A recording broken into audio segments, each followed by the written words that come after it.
साथियों नमस्कार। आज हम लोग जो बीपीएससी एईडीओ का एग्ज़ाम हुआ है, मैथ का पेपर हुआ 18 अप्रैल 2026 को, उसमें 10 ऐसे सवाल हैं जो बहुत सारे छात्रों को परेशान किए हैं। अधिकांश छात्रों को ये सवाल परेशान किए हैं 18/4/2026 को जो मैथ का पेपर हुआ था एईडीओ का, उसमें 10 ऐसे सवाल हैं जो अधिकांश छात्रों को परेशान किए हैं। उन सारे सवाल को, 10 सवाल को हम लोग देखते हैं कि आखिर वो सवाल किस तरीक़ा से बनाया जा सकता था कम समय में, और जिनका भी एग्ज़ाम अभी आने वाला समय में 20-21 को है वो मतलब अच्छा कर सकते हैं। वो मैथ का पेपर जिनका भी अभी बाकी है वो अच्छा कर सकते हैं। एक बार ये सवाल देख के जाइएगा कि अगर इसी तरह का क्वेश्चन अगर आपसे पूछेगा तो आप लोग सोल्व कर लीजिएगा। आइए क्वेश्चन नंबर 1 देखते। टोटल 11 सवाल लेके आया है। 10 ही सवाल ऐसा था जो बहुत ज़्यादा परेशान किया, लेकिन एक सवाल और एक्स्ट्रा इसमें रख दिए हैं। टोटल 11 सवाल आज देखेंगे। क्वेश्चन नंबर 1 देखिए। एक मिश्रण इस प्रकार है कि यदि अंश के 2 गुने तथा हर के 3 गुने को क्रमशः 10% प्लस है यानी कि वृद्धि एवं -30% बदल दिया जाए तो हमें 16/21 का 11% प्राप्त होता है। मिश्रण यानी भिन्न पूछ रहा है, भिन्न क्या होगा, यहाँ पे भिन्न के बारे में पूछ रहा है क्या होगा। अब देखिए अंश का 2 गुना है,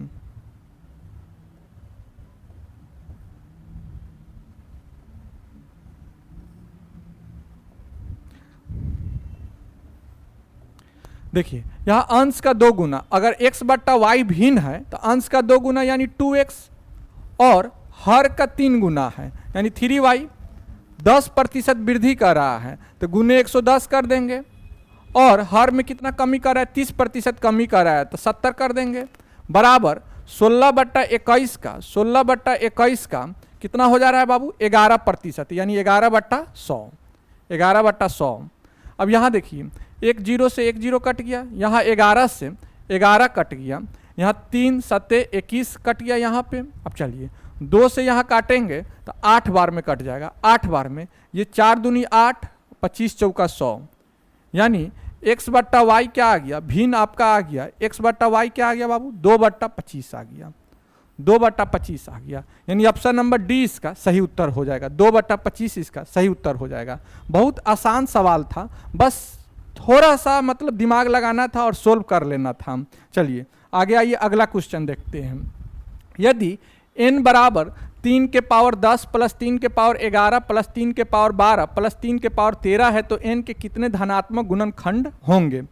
देखिए हमने क्या किया था, बिहार स्पेशल मैथ, जो भी बिहार के विभिन्न एग्जाम का जो छात्र तैयारी करते हैं उनको ध्यान में रखते हुए बिहार स्पेशल मैथ में पूरा चैप्टर वाइज मैथ का डिस्कशन किए थे, यानी प्रत्येक चैप्टर का कॉन्सेप्ट देखे थे, उसके बाद उसका क्वेश्चन देखे थे, प्रीवियस ईयर क्वेश्चन देखे थे।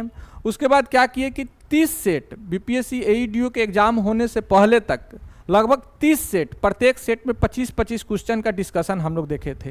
अगर जो भी छात्र इतना करके गए होंगे, देखे होंगे, उनको एक भी क्वेश्चन नहीं छूटा होगा और वो सारा क्वेश्चन को आसानी से सोल्व कर लिए होंगे। अतः जिनका भी एग्जाम है, बिहार के जो एग्जाम का तैयारी करते वो चैप्टर वाइज मैथ पहले देखिए, उसके बाद सेट डिस्कशन है, सेट डिस्कशन देखिए आपको आने वाला समय में जो भी आपका एग्जाम होगा बिहार का, उसमें क्वेश्चन आपसे नहीं छूटेगा, आराम से बना लीजिएगा। अब चलिए देखिए यहाँ 3 के पावर 10 हम लोग कॉमन कर लिए। चलिए 3 के पावर 10 कॉमन लेते, यहाँ क्या बचेगा, 1 बचेगा, यहाँ क्या बचेगा, 3 बच जाएगा, यहाँ 3 का स्क्वायर बच जाएगा, यहाँ 3 का क्यूब बच जाएगा। ठीक है बाबू। अब चलिए देखिए यहाँ 3 के पावर 10 हो गया। अब इसको जोड़िए, 3 3 9 3 27 और 9 36 3 39 1 40, यानी गुने 40 कर देंगे। अब 40 को अभाज्य गुणनखंड में तोड़ दीजिए तो 3 के पावर 10 गुने ये क्या हो जाएगा, 2 के पावर 3, 2 3 2 4 8, यानी हो जाएगा 2 के पावर 3 गुने 5 के पावर 1 हो जाएगा। अब अभाज्य यहाँ पूछ रहा है धनात्मक गुणनखंड कितने होंगे, तो जो पावर है सब में एक एक जोड़ के गुना कर देते हैं। यहाँ 10 है तो 11 हो जाएगा, यहाँ 3 है तो 4 हो जाएगा, यहाँ 1 है तो 2 हो जाएगा, 11 चौका 44 दूना 88 हो जाएगा, 88 हो जाएगा। यानी गुणनखंड की संख्या क्या हो जाएगा, धनात्मक गुणनखंड की संख्या 88 हो जाएगा, n का वैल्यू। चलिए ऑप्शन नंबर 20 का सही उत्तर हो जाएगा 88। आगे आइए देखिए ये क्वेश्चन प्रोबेबिलिटी का था। अब देखिए ये क्वेश्चन अगर जो बनाए होंगे मतलब समझिए कि उनका तैयारी बहुत ही अच्छा लेवल का तैयारी रहा होगा, वही बनाए होंगे, नहीं तो अधिकांश छात्र इस क्वेश्चन को छोड़ दिए होंगे। देखिए यदि 4 पूर्णांकों को यदि को यादृच्छिक रूप से, यादृच्छिक मतलब रैंडमली रूप से चुना जाए और उनका गुणन किया जाए तो उत्पाद का अंतिम अंक 1, 3, 7 या 9 होने की संभावना क्या होगी। अब यहाँ थोड़ा कॉन्सेप्ट समझिए, 1, 3, 7 या 9 कब आएगा, जब इसी चार संख्या में से, अब देखिए थोड़ा समझिए क्वेश्चन को, अगर 21 है, 21 में अगर 17 से हम लोग गुना करेंगे तो यूनिट डिजिट इकाई अंक क्या आएगा, 7 आएगा। अगर 21 में हम लोग 13 से गुना करेंगे तो यूनिट डिजिट क्या आ जाएगा बाबू, 3 आ जाएगा। अगर हम आपको कहेंगे 23 में 29 से गुना करेंगे, 29 से गुना करेंगे तो 9 3 27 आ जा रहा है, इकाई अंक आपका 7 आ जा रहा है। यानी इकाई अंक 1, 3, 7 या 9 आने के लिए वही संख्या रहना चाहिए, इकाई अंक उसी से गुना करेंगे तब जाके आपको, अब देखिए यहाँ गौर कीजिए, यहाँ 1 है, इधर 7 है, इधर 1 है, इधर 3 है, इधर 3 है, इधर 9 है। अगर थोड़ा आप गौर कीजिए, यहाँ 27 हम रख देते हैं और इकाई अंक यहाँ हम लोग लास्ट में 22 रख देते हैं तो क्या आएगा, 7 कभी 1, 3, 7 या 9 में से आएगा, नहीं आएगा, 7 दूनी 14 आ जाएगा। अतः हम लोग को ये चार ही संख्या ऐसा है, ये चार संख्या ऐसा 1, 3, 7 या 9, ये चार संख्या ऐसा है कि अगर इसका इकाई अंक और जो इससे गुना करते हैं उसका भी इकाई अंक इसी चार में से होना चाहिए, तब जाके इकाई अंक आपका 1, 3, 7 या 9 आएगा। अब चलिए ये चीज तो समझ में आ गया। अब आगे देखिए, अब इसको बनाएंगे कैसे।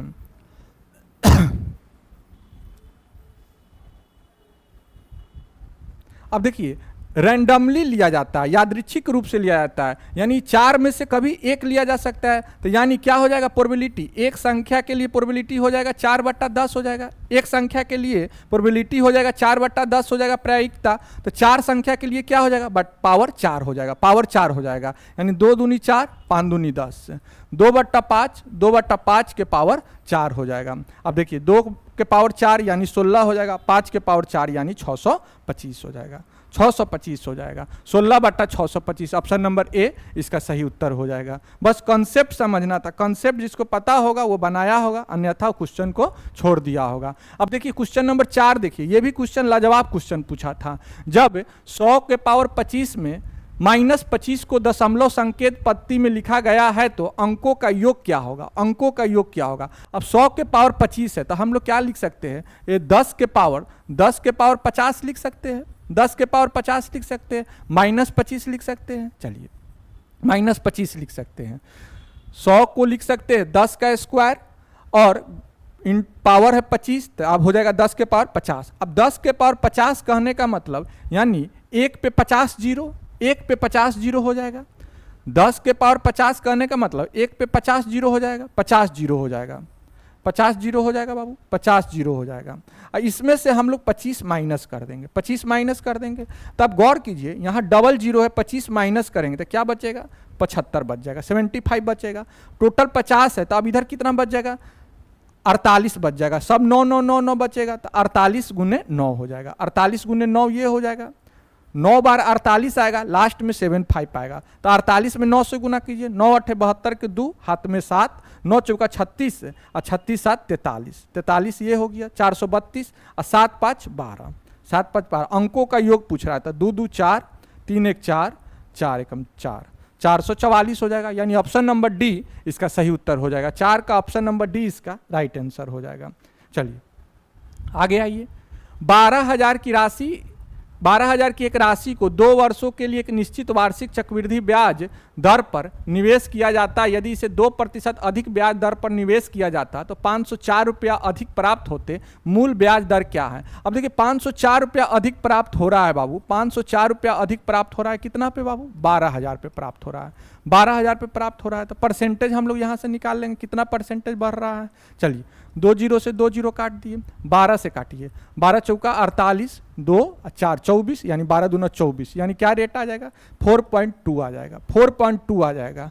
अब देखिए ये 4.2 परसेंटेज जो अंतर आ रहा है कब आएगा, जब 2% रेट वृद्धि हो रहा है, 2% रेट वृद्धि हो रहा है। अब ऑप्शन से हम लोग थोड़ा छाटने का प्रयास करेंगे कि 2% वृद्धि करने के बाद जो डिफरेंस होगा, रेट का डिफरेंस होगा वो 4.2 आना चाहिए।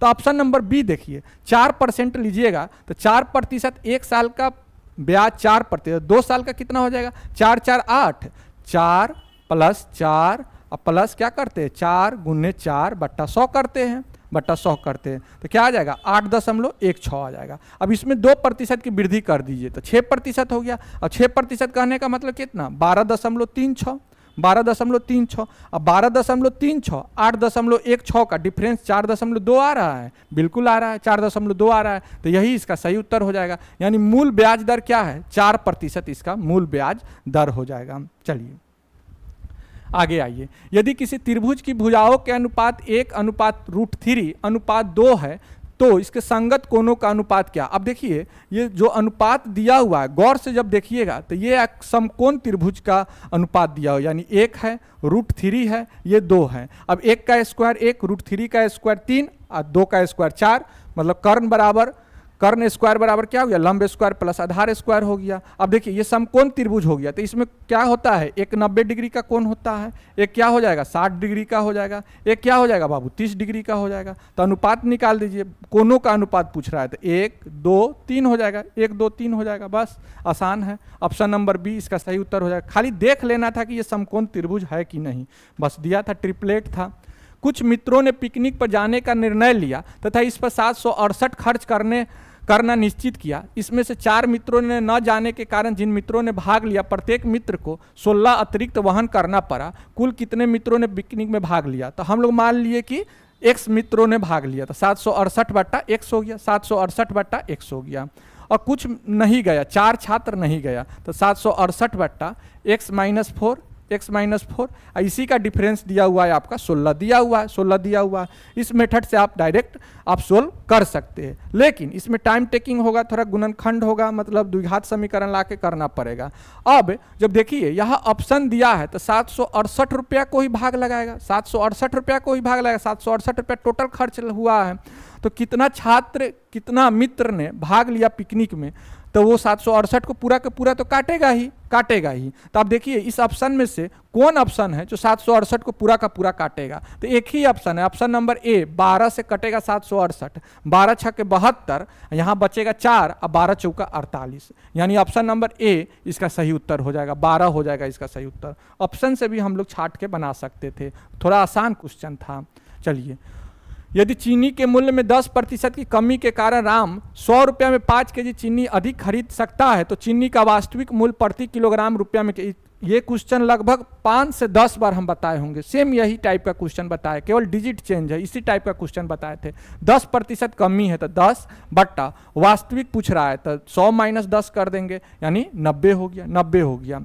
रुपया ऊपर समान नीचा 100/5 कर देंगे, 100/5 कर देंगे। यहाँ 0 से 0 कट गया, यहाँ 20 25 100 हो गया, 20 25 100, 20/9 करेंगे तो 2.2/9% प्रति किलोग्राम हो जाएगा। ये प्रारंभिक मूल्य पूछ रहा है। अगर वर्तमान पूछता तो 10/100 कर देते, रुपया ऊपर की समान नीचे, यानी 100/5 कर देते, आ जाता आंसर आ जाता 2.2/9। चलिए आगे आइए, यदि ए का 40% प्लस बी का 65%, P बराबर Q बराबर है A का 50% प्लस B का 50%, तो हम लोग यहाँ A मान लेते हैं।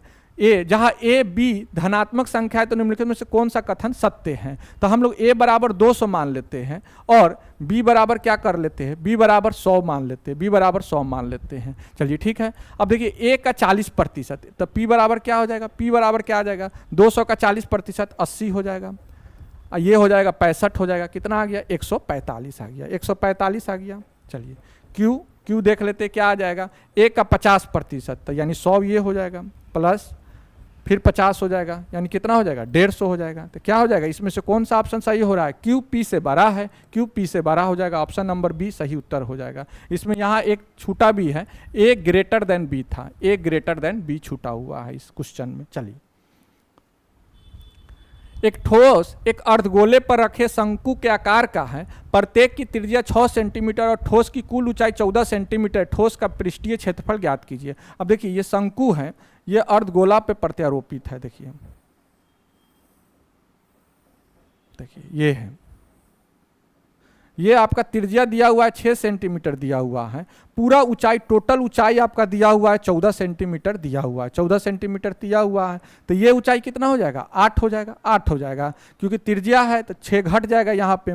अब देखिए ये आपका 10 हो जाएगा, 8 6 तो 10 हो जाएगा। अब देखिए आप पूछ रहा है संपूर्ण ठोस का पृष्ठीय क्षेत्रफल, तो गोला शंकु का पृष्ठीय क्षेत्रफल क्या हो जाएगा, पाई आर एल होता है। शंकु का पृष्ठीय क्षेत्रफल पाई आर एल होता है, और अर्धगोला का पृष्ठीय क्षेत्रफल क्या होता है, 2 पाई आर स्क्वायर होता है, 2 पाई आर स्क्वायर होता है। पाई यहाँ कॉमन कर लिए, पाई कॉमन कर लिए, आर कितना है 6 है, और यहाँ एल कितना है 10 है, तो 6 में 10 से गुना करेंगे 60 हो जाएगा, प्लस अब आर स्क्वायर, तो 6 का स्क्वायर 36, 36 दूना 72, 72 7 6 13, 132 पाई हो जाएगा, 132 पाई हो जाएगा। बस यही इसका सही उत्तर हो जाएगा। ऑप्शन नंबर सी इसका राइट आंसर हो जाएगा, 132 पाई।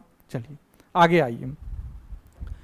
1 Q plus 2 Q plus 3 Q plus 4 Q plus 5 Q 9 का क्यू के इकाई स्थान पर कौन सा अंक होगा। तो n प्राकृत संख्या के घनों का योग क्या होता है, घनों का योग क्या होता है, n इंटू n प्लस 1/2 का होल पावर 2 होता है। ठीक है, यही होता है ना। अब देखिए n कितना है, टोटल 9 तक है, तो 9 गुने 10/2 के पावर 2 कर देंगे।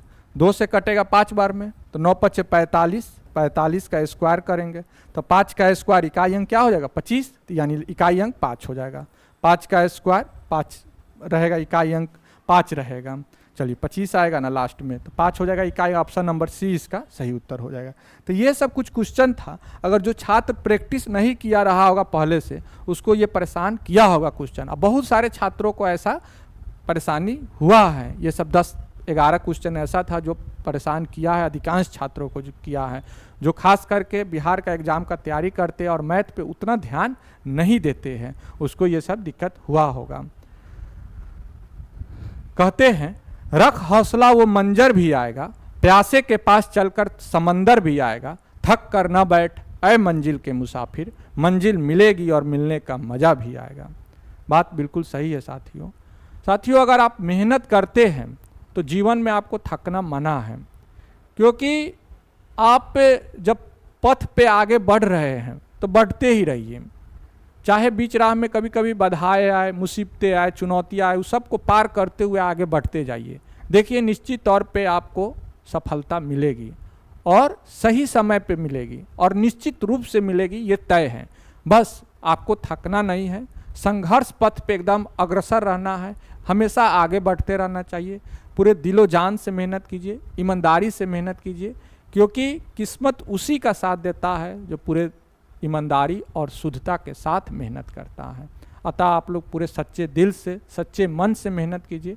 देखिए सफलता आपके पास चल के खुद आएगी, और कम समय में, सही समय में आप सरकारी नौकरी को प्राप्त कर लीजिएगा, अपने लक्ष्य को प्राप्त कर लीजिएगा। तो आप लोग अच्छे से पढ़ाई कीजिए, मेहनत कीजिए। फिर मिलते हैं किसी नेक्स्ट वीडियो में। अभी के लिए इतना ही। Thank you so much.